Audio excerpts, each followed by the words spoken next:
Bienvenue pour cette nouvelle vidéo où aujourd'hui on va être posé comme ça. Je vais vous montrer en fait mes meilleurs livres sur tout ce qui est organisation et efficacité. Donc j'en ai sélectionné quelques-uns. J'en avais 3-4 fois plus, mais j'ai fini par les vendre ou les donner parce que c'était pas forcément des livres qui étaient folichons en fait. Donc là je vais vous montrer en fait ce que j'ai préféré. Donc j'en ai ici. J'en ai 7, donc je vais vous les montrer tout de suite. Alors, le premier bouquin, c'est la 25e heure. Donc, comment travailler 1 heure de moins chaque jour. Donc, c'est un petit bouquin que je voyais passer assez souvent. Et en fait, j'ai fini par l'acheter parce qu'il n'y avait que celui-ci et je pensais que ça allait pas être terrible. Et j'ai fini quand même par le prendre parce qu'il n'y avait que ça en rayon, en fait, que je n'avais pas encore. Je commence à avoir lu vraiment la totalité des bouquins dans le domaine. Et donc, j'étais vraiment hyper surprise. C'est l'un des meilleurs bouquins sur l'efficacité. Alors, comment passer plus de temps à faire les choses qui nous intéressent vraiment ? Comment arrêter de nous laisser dicter notre agenda par les sollicitations permanentes, emails, réunions? Comment nous libérer de ce nuage noir de pensée qui empêche de rester concentré? Donc ce que je vais faire, c'est qu'à chaque fois, en fait, je vais vous montrer un petit peu le sommaire du bouquin pour voir si ça peut vous intéresser ou pas.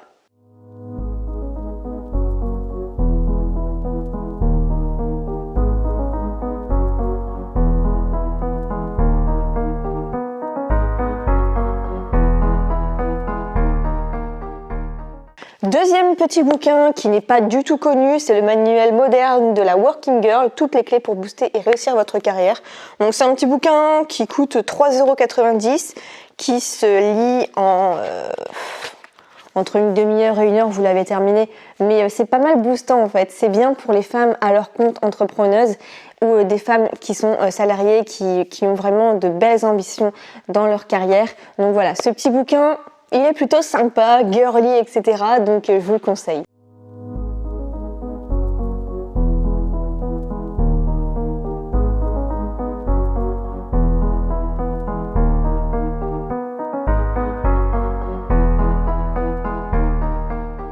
Ensuite, un classique, avaler le crapaud.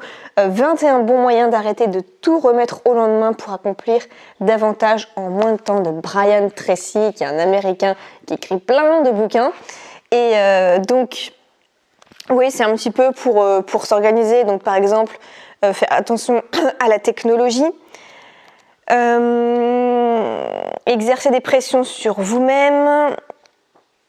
Actualiser vos compétences clés. Donc oui, c'est un bon bouquin, mais ce n'a pas été l'énorme coup de cœur non plus. Mais si vous débutez dans l'organisation sur l'efficacité, c'est un excellent bouquin que je peux vous recommander.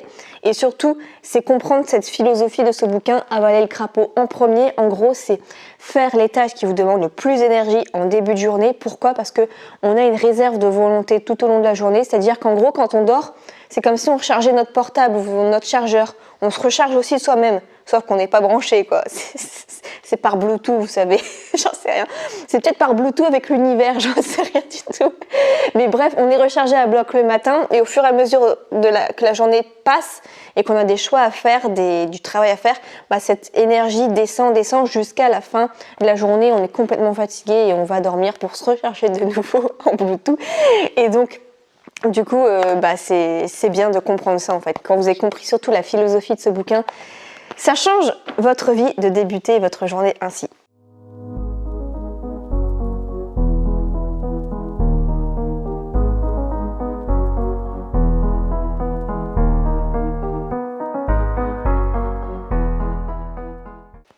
Ensuite, 18 minutes pour être efficace, la méthode simple pour éviter la procrastination et l'éparpillement. Alors celui-ci, je l'ai lu depuis un bon moment quand même. Le besoin d'être indispensable, gérer le stress en vacances. Alors je regarde si je l'ai beaucoup surligné. Pas tant que ça. Donc il est pas mal, mais sur une note de 1 à 10, je mettrais 5. Mitigé. Je m'attendais à mieux quand même en fait. Mais bon, je l'ai quand même gardé. Il a quand même un peu de potentiel celui-ci.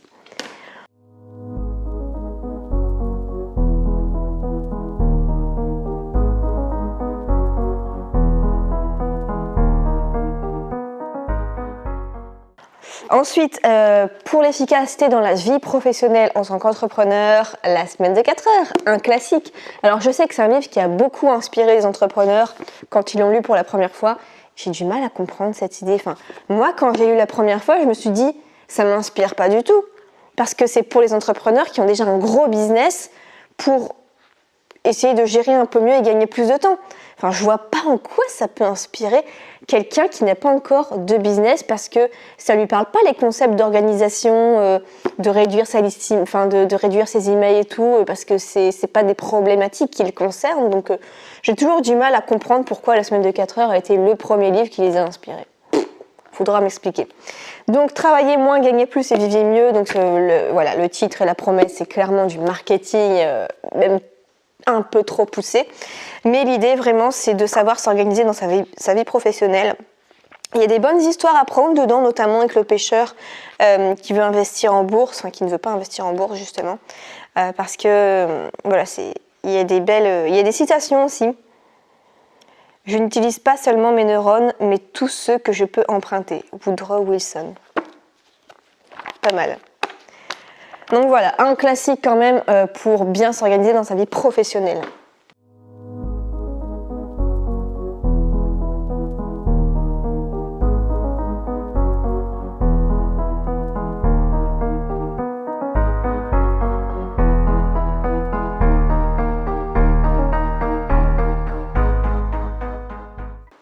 Ensuite, The One Thing, passe à l'essentiel, c'est pareil, c'est un bouquin que je voyais tout le temps passer, la méthode des pros. Oui, bon. Ça n'a pas changé ma vie non plus, quoi. Beaucoup de bonnes étoiles, beaucoup d'avis positifs, mais moi je mettrais un 4 sur 10. Disons que ça rafraîchit un petit peu ce qui est bien de faire ou pas.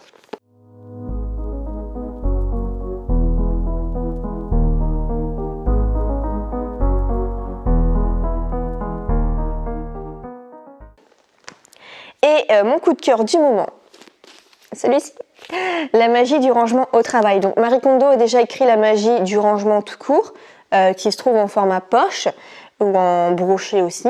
Et là, la magie du rangement au travail, je me suis dit, ah oui, mais ça c'est génial, il faut absolument que je l'achète. Et donc j'ai lu déjà quelques chapitres et je suis plutôt contente. Bon, la méthode reste la même, c'est qu'est-ce qui vous met en joie, gardez-le, chaque place pour un objet, etc. Ça reste des classiques, mais c'est toujours bien de voir comment elle l'adapte avec tout ce qui est travail en fait, c'est-à-dire comment elle range un bureau pour être efficace au niveau professionnel. Donc voilà pour tous ces bouquins, et là j'en ai lu la moitié, les 3/4. Ouais, je mettrais un 7,5 sur 10.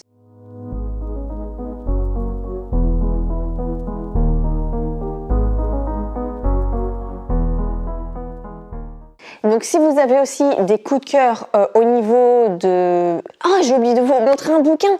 Comment j'ai pu passer à côté? Parce qu'il était dans mon salon, ouais, c'est pour ça.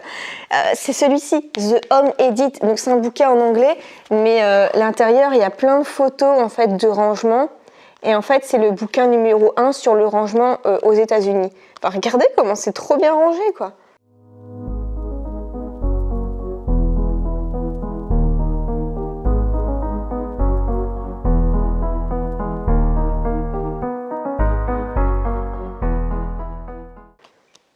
C'est incroyable. J'espère qu'on verra avec le reflet. Mais c'est très très inspirant, et c'est en fait, il y a une série sur Netflix. Donc moi j'ai acheté le bouquin par rapport à la série sur Netflix que je trouvais pas mal. Et à chaque fois les gens me disaient, oh, j'adore votre bouquin, j'ai adoré votre bouquin. Je dis, bon, il y a quelque chose à faire là. Donc je l'ai commandé aux États-Unis et je l'ai reçu il y a quelques temps, et il traîne toujours sur mon salon pour m'en inspirer. Je trouve que c'est un super bouquin. Il coûte 24 $, donc une vingtaine d'euros. Et du coup, vraiment, il est hyper inspirant. C'est grâce à ça aussi que j'ai voulu lancer cette chaîne sur l'organisation, parce que ça m'a vraiment énormément inspirée. Moi qui n'étais pas quelqu'un d'hyper organisé, j'ai mon petit bordel organisé, comme on me disait, il y a eu du changement. Et tout ça grâce notamment à ce bouquin et la série. Donc vraiment, il est top. Et de toute façon, je vous ai mis le lien dans la barre d'information de ce bouquin, vraiment coup de cœur sur le rangement.